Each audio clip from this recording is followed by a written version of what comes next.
चिंत, निःशोक और निर्भय कर देने वाला हो जाएगा। भयभीत मत होना। बहुत ही अमृतमयी बातें हैं। अगर अपने साधन पथ पे हम इनको आदर्श मानकर चलें तो बहुत जल्दी आनंद आ जाए।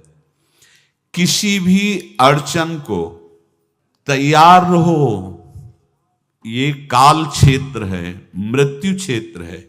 कुछ भी, कभी भी, कहीं भी, कैसे भी, सबके सब मर सकते हो। अभी यही खंबा टूट जाए, बिल्डिंग गिर जाए, सब मर जाओगे। कहां जाओगे? जहां ऐसे सुन रहे हो ना, ऐसे निकुंज में चलेंगे। अब हमें किसी भी अड़चन से कोई भय नहीं, किसी भी अड़चन से भय नहीं। आप ये खिलवाड़ मत समझे। किसी भी अर्थ कोई तुम्हें नहीं रोक सकता आप श्री जी से मिलने के लिए। ये आगंतुक भय एक स्वाभाविक होता है। जैसे पूज्य श्री मंगनानंद जी सरकार सेनपुर, बहुत उच्च कोटि के ब्रह्मलीन महापुरुष, तो एक चौकी पर ऐसे बैठे हुए थे और बहुत से ऐसे संतजन, परमहंस सब बैठे हुए थे और ब्रह्म चिंतन के विषय में चर्चा चल रही थी। तो एक संत आगंतुक वृंद आए ऐसे गंगा किनारे। तो उस समय स्वामी जी कह रहे थे, मंगनानंद जी, कि एक होता है विचार भय, वो संतों में कभी नहीं होता है, और एक होता है तात्कालिक भय, वो सबको व्याप्त हो जाता है। तो उन्होंने कहा कि स्वामी जी, वैसे हम आपका आदर करते हैं, लेकिन इस बात पर हमारा मतलब मन नहीं बैठ पा रहा है कि जो ब्रह्म स्वरूप को जान गया है उसको विचार भय तो होगा ही नहीं, लेकिन स्वाभाविक भय कैसा हो सकता है? तो सिद्ध पुरुष थे। उनका स्वामी जी बैठो, प्रसंग पूरा होने के बाद फिर आपका उत्तर हो जाएगा। ऐसे चौकी लगाई, बैठे, और बैठे थे बटवृक्ष के नीचे। तो एक जैसे बाज है, गीद पक्षी है, उस समय तो वो संध्या का समय था, आके ऐसे जे ही बैठा तो खरबर खरबर वो डाल, तो महाराज चौकी के नीचे हो गए, जो गंगा किनारे से आए थे ना। तो कहा, स्वामी जी ये विचार भय है या स्वाभाविक भय है, या आपको ब्रह्म चिंतन या ब्रह्म बोध नहीं? तो हंस दिए, बोले उत्तर मिल गया। ये स्वाभाविक, जैसे अभी बंदर चीख दे तो सब घबरा जाओगे ना, विचार भय नहीं है ये आगंतुक स्वाभाविक भय। भय विचार भय कि अब जो है ऐसा होगा, ऐसा हो सकता है, नहीं नहीं, वही प्रसंग चल रहा है। भगवान प्रमाण देते चले जा रहे हैं। देखो, कोई भी भय, कोई भी अड़चन अब तुम्हारा अमंगल नहीं कर सकती, पक्का मान लीजिए। डरो मत। देखो, इसमें इसीलिए प्राणों की बाजी लगा के, अब हमारे प्राण नहीं हैं, हमारे प्राण प्राणनाथ को समर्पित हैं। मेरे प्राणनाथ श्री श्यामा, तो क्यों भय करें? तो हम ये सब कर किसके लिए रहे? श्यामा जी के पास पहुंचने के लिए। श्यामा जी के पास पहुंच गए, हमें श्यामा जी के पास जाना है। ये बिल्कुल छोटी मोटी बातें, अंदर ये जो सांसारिकता है, इसका त्याग करो। आप इस बात को समझो। गुरु गोविंद सिंह, लाखों की समाज बैठी हुई थी। उन्होंने कहा कि अगर तुम आजादी चाहते हो तो तुम्हें अपने प्राण देने पड़ेंगे। हमें खड़ा हो कोई व्यक्ति जो अपने प्राण देना चाहता है, मैं उसे आजादी, आजादी दो प्रकार की, एक प्राकृतिक आजादी और एक दिव्य आजादी, दोनों देने में समर्थ थे गुरु गोविंद सिंह। हाँ, ये सिखों के आचार्य हैं। बहुत ही अध्यात्म बल और शारीरिक बल से भी पुष्ट। एक खड़े हुए हिम्मत करके, बोले आ। गड़ासा हाथ में अंदर गए और ऐसा लगा कि उनकी गर्दन उतार दी गई और ऐसे रक्त प्रवाह सा नाली से बहा, जो सबको दिखाई दे रहा था। और कोई है? जब पता ही चल गया कि गर्दन उतारी जा रही, रक्त प्रवाह, वो कहते मुझे तुम रक्त दो, प्राण दो, मैं तुम्हें आजादी दूंगा। 2 3 4 5 अंदर ले जाते, ये आभास भी नहीं होने दिया कि वो जीवित है।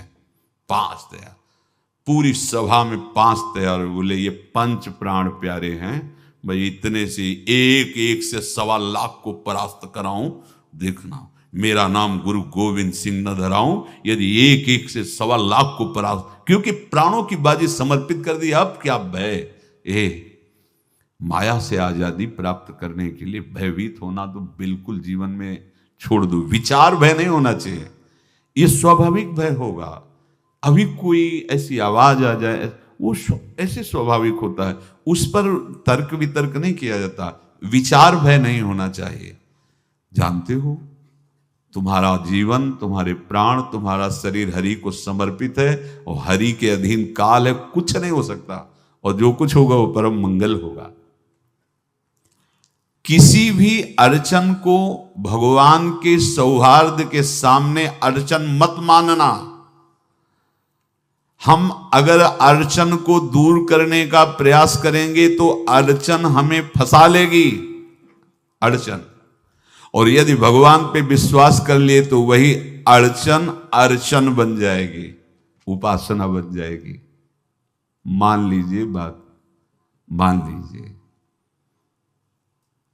आप लोग तो गृहस्थ में देखा होगा, हमने देखा है, बच्चा गिरा, रोने लगा, माँ उठाने आई, छाती से लगाया, वो माँ के थप्पड़ मार रहा है। यद्यपि वो कुछ जानता नहीं, पर भाव जब उसके देखे, बलिहार है इस वात्सल्य की, बलिहार है, ये माँ को मार के कह रहा है, थप्पड़ मार के, अब तू छाती से लगा रही, जब गिरा और चोट लगी तब तू कहाँ थी, क्यों ले उठाया, ये अधिकार। हरि वो तो अल्पज्ञ माँ है, पर हम तो सर्वज्ञ हरि के वात्सल्य में डूबे हुए हैं। हमको तो भय बिल्कुल नहीं होना चाहिए। हाँ, जानबूझकर इसका दुरुपयोग मत करना। विश्राम की तरफ सत्संग जा रहा है, ध्यान से सुनो। कोई भी अड़चन, अब हमको प्रयास नहीं करना उसको दूर करने का, ये जिम्मेवारी हमारे प्रभु की है। और प्रभु के ऊपर अगर आपने भरोसा दृढ़ कर लिया तो हर अड़चन अर्चन बन जाएगी, भगवान की पूजा बन जाएगी। पर देखो, इस बात को लेकर के हमें अशुद्ध आचरण नहीं करना, गंदी बात पे नहीं उतर जाना कि आप बचा लेना जो भगवान हो। तो नहीं बचाएंगे, हम तुम्हें बता रहे। अगर उनको चैलेंज करोगे ना कि सत्संग में सुना है कि आप बचाते हो, बचा लेना भला, तो नहीं बचाएंगे। क्या करेंगे? डबल पिटाई करवाएंगे तुम्हारी, क्योंकि सुन के भी तुम मनमानी कर रहे हो ना, और जब पीटोगे फिर रोगे तो फिर बचा लेंगे। ये लीला बिहारी गुरु हैं, बहुत करुणामय है, इनसे उल्टा मत खेलना, नहीं तो अगर ये उल्टा खेलने लगे तो तुम पहचान ही नहीं पाओगे। कह रहे हैं अपने आचरण को जानबूझकर अशुद्ध ना करो, तुम्हारी सारी बुराइयों की जिम्मेवारी हरि ले लेंगे। शब्द पर ध्यान दीजिए, जानबूझकर तुम अपनी बुराइयों का प्रयोग मत करो, तुम्हारे में जो बुराई है वो श्री हरि स्वयं स्वीकार कर लेंगे। वो ठीक है, जैसे आग में मल पड़े या चंदन या लोहा पड़े या लकड़ी, आग सबको अपना रूप दे देती है, ऐसे हर बुराई हरि में जाके परम सद्गुण बन जाती है। हम जितना अपने आप को अच्छा बनाने का प्रयास करेंगे, ये संसारियों के समझ में नहीं आएगा, परमार्थ के पथिकों के लिए बात है, और यही विश्राम हो जाएगा। हम अपने आप को जितना अच्छा और बड़ा बनाने की कोशिश करेंगे, उतना ही हमारा प्रयत्न हमको नीचा गिरा देगा। यदि हम अपने को भगवान के आश्रित कर करके उनके नाम का जप और उनकी आज्ञा पे चले तो इतने अच्छे बन जाओगे, बिस्तरे सब जग बिमल कीरति साधु संगति नाटर है। इतने महान बन जाओगे कि विश्व आत्मा भगवान जब हृदय से लगा लिए तो जा पर कृपा राम की हुई, ता पर कृपा करे सब कोई।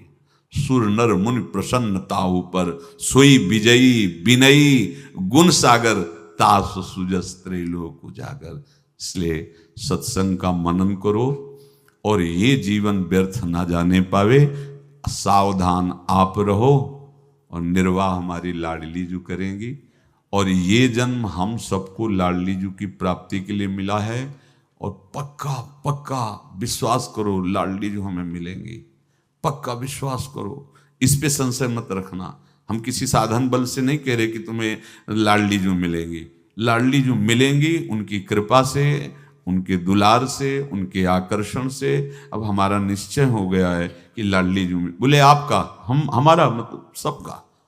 ये जितने आप सब बैठे हो, आपको पता नहीं आपके कितने भाग्य प्रकाशित हो रहे हैं लाडली जी की कृपा से। अगर पता चल जाएगा तो अहंकार आ जाएगा। धैर्य पूर्वक सत्संग का मनन करो और उसे अपने आचरण में उतारो।